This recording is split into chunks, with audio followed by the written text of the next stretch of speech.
भाग्यशाली है, भाग्यशाली तो मैं हूँ, क्योंकि आप दोनों की छाया में मुझे ये सौभाग्य प्राप्त हुआ है।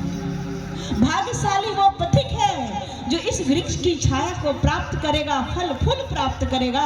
भाग्यशाली तो वो है। सही माने में भक्तों, हम बहुत ही सौभाग्यशाली हैं। हम उस प्रभु की कथा को श्रवण कर रहे हैं जिसका वर्णन हमारे ग्रंथों के अंदर, हमारे शास्त्रों के अंदर वर्णन है। हरि अनंत, हरि कथा अनंता। प्रभु की कथा अनंत है। जितना भी रस पान करें, जितना भी उसे पिए, ऐसा लगता कम ही है। तृप्ति नहीं होती है। इस तृप्ति होनी भी नहीं चाहिए, होनी भी नहीं चाहिए, क्योंकि ये कथा इंसान की व्यथा को दूर करता है। कहते हैं जब प्रभु श्री राम मां सीता की खोज करते हुए जाते हैं तो रास्ते में हनुमान जी मिल जाते हैं वेश बदल करके। अब परिचय पूछते हैं कि भाई कौन हो। उन्होंने अपना परिचय दिया, भाई मैं राम और ये लक्ष्मण, मेरी पत्नी जो है खो गई है। अपना पूरा परिचय देते हैं। अब जैसे हनुमान जी जो वेश बदल करके आए थे तुरंत चरणों में गिर जाते हैं। तो वो बड़ा सुंदर प्रभु श्री राम कहते हैं समझने के लिए हम लोगों के। प्रभु श्री राम कहते हैं हनुमत, हमने तो अपनी कथा सुना दी, अब तुम अपनी कथा सुनाओ। हनुमान जी चरणों में गिर जाते हैं और कहते हैं प्रभु कथा तो आपकी है, हम जीव की तो व्यथा है, व्यथा और कुछ नहीं है। हम जीव की व्यथा ही तो है, इसलिए तो हम कथा सुनने आते हैं कि हमारी व्यथा दूर हो, हम उस रस को पान करें, क्योंकि संसार में दुख से ही तो ग्रसित है। इसलिए कथा का वर्णन किया गया है। हमारे ग्रंथों और शास्त्रों के अंदर कथा को अमृत कहा गया है। अमृत। श्रीमद् भागवत महापुराण के अंदर बहुत सुंदर वर्णन आता है। कहते हैं जब राजा परीक्षित को श्राप मिल गया, भाई 7 दिन के अंदर मृत्यु हो जाएगी तक्षक नाग के डसने से। अब समय मिला था 7 दिन का, तो जीवन में सुखदेव मुनि का आगमन होता है और सुखदेव मुनि उन्हें कथा सुनाते हैं। श्रीमद् भागवत कथा प्रभु की लीलाओं को सुनाते हैं, कृष्ण की लीलाओं को सुनाते हैं। अब कहते हैं जब कृष्ण की लीलाओं को राजा परीक्षित सुनते हैं तो हमारे देवतागण भी कहाँ पीछे रहते हैं। वो भी तो सुनना चाहते हैं प्रभु की लीलाओं को, वो भी तो रसपान करते हैं। इसलिए तो आपने सुना होगा कि जब हनुमान जी बैकुंठ, जब प्रभु श्री राम हनुमान जी को कहते हैं चलो इस धराधाम को छोड़ करके अपनी लीलाओं को समेटते, कहते चलो, तो हनुमान जी मना कर देते। क्यों? क्योंकि जानते हैं कि जो आनंद है, जो सुख है, यही है और कहीं नहीं है। इसलिए मना कर देते, नहीं जाते हैं। कथा रूपी अमृत तो इस धरा पे ही प्राप्त हो सकती है और कहीं नहीं। इंसान जब इस संसार को छोड़ के जाएगा उसे नहीं मिलेगी, कथा तो यही मिलेगी। इसलिए कबीर साहब जी बड़ा सुंदर कहते हैं कि राम बुलावा भेजिया दिया कबीरा रोए।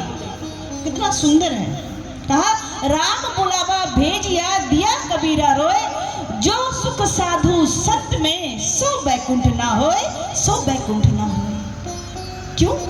किसी ने पूछ लिया कि भाई ऐसा आप क्यों कह रहे हो, तो कह रहा भाई तुम समझे नहीं, मैं जाने से नहीं डर रहा, क्योंकि ये तो अटल सत्य है, मृत्यु तो एक दिन आनी ही आनी है, ये सत्य है।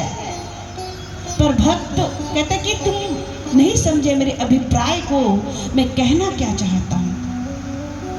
मैं इसलिए वहां नहीं जाना चाहता कि जो सुख साधु संत में, क्योंकि जब साधु की संगति मिलती है तो जो प्रभु का अमृत रस है ना, वो तो साधु ही देता है और कोई नहीं देता है।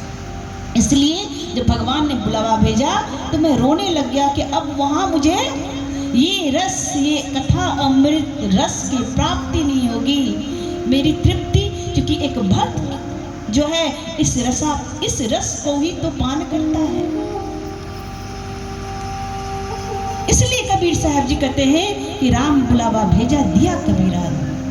वो रोने लगते हैं कि हे प्रभु, मैं इस जो अमृत है, कथा अमृत है, ये छूट जाएगा, इसका पान मैं कैसे कर पाऊंगा।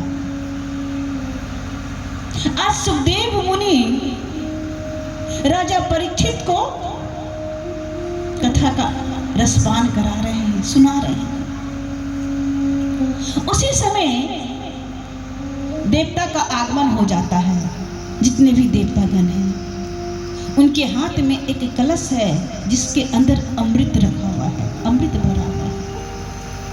वो अमृत कलश को लेकर के उस कथा पंडाल के अंदर, उस कथा स्थल पे आते हैं और कथा स्थल पे आकर के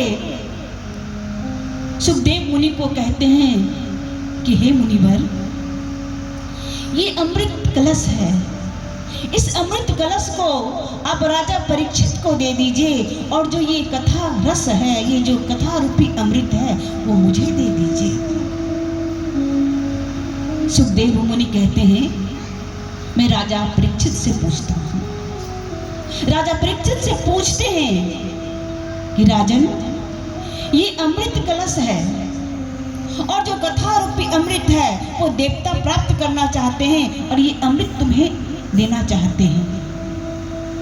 राजा परीक्षित सुखदेव मुनि के चरणों में प्रणाम करते हैं और हाथ जोड़ते हैं।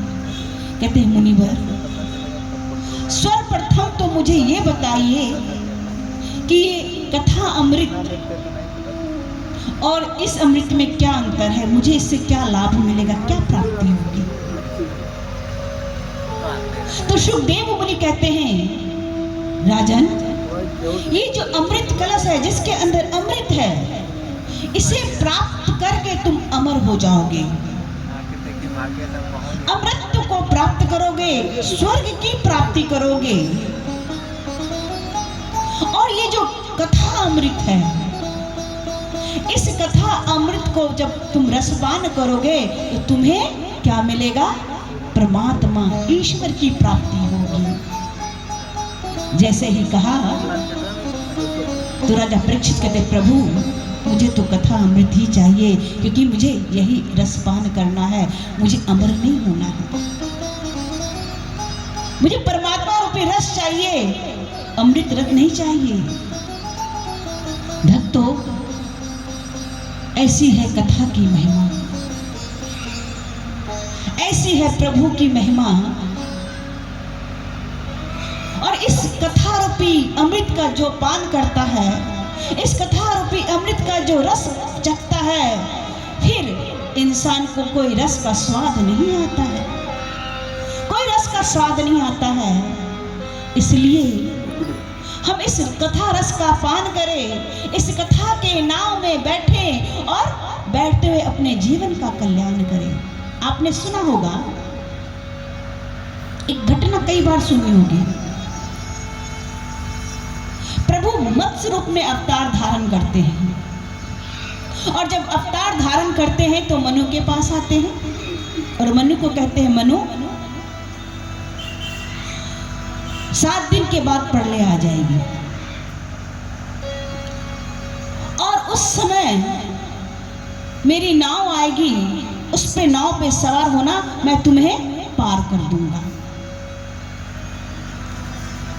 और ऐसा ही होता है, वो नाव आती है और नाव में प्रभु उसे बिठा करके सप्त ऋषियों के साथ पार करवा देते हैं। भक्तों, भगवान ये समझाते हैं कि जब एक भक्त उस कथा का रस पान करता है तो जीवन में प्रलय भी आएगी तो प्रभु अपनी नाव से पार उतार देंगे। इसलिए भक्तों, आज महाराज जी की बड़ी कृपा है कि हमें इस नाव में बैठने का मौका मिला है। ये कृपा है, ईश्वर की कृपा क्या होती है? यही कि प्रभु अपने नाव को भेजते हैं कि बैठ जाओ और इस नाव में बैठो, उस कथा का रसपान भी करो, तेरे जीवन का हर दुख कष्ट जो है मैं पार उतार दूंगा। और इसलिए एक भक्त क्या कहता है, एक भजन के रूप में आइए श्रवण करते हैं क्या कहता है।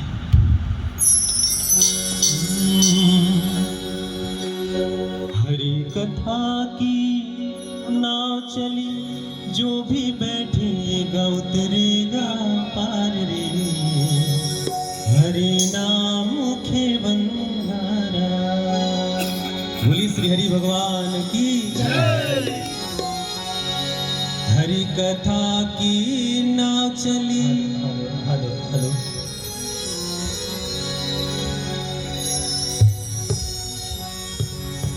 हेलो।